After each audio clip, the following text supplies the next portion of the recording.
We're going to demonstrate how to install a female full-size connector converter onto a CommScope Prodigy connector. Start by removing the dust cap from the Prodigy connector. Grasp the dust cap and then rotate the locking nut 45 degrees to crack and disable the dust cap stop. Now pull the dust cap from the Prodigy connector. Please note the dust cap may be reused but will no longer have this factory seal feature.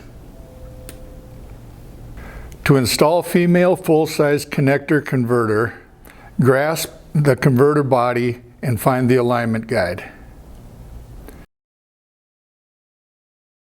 Then find the alignment key on the Prodigy connector and remove the red dust cap covering the connector end face. Insert the connector core into the female full-size connector converter until it stops. Turn the locking nut 45 degrees until it locks into position. Prior to connector installation, remove the outer female full-size dust cap. To remove the female full-size converter from a Prodigy connector, the coupling nut on the converter will need to be cracked open.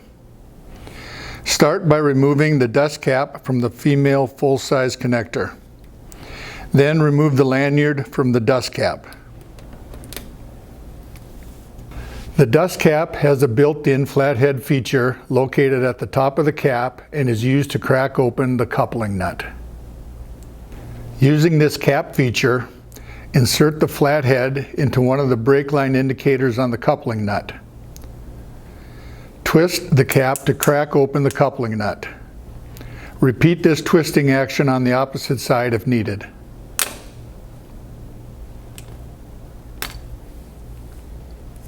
To remove the converter from the Prodigy connector, twist the locking nut and pull off the connector. Discard the converter and coupling nut.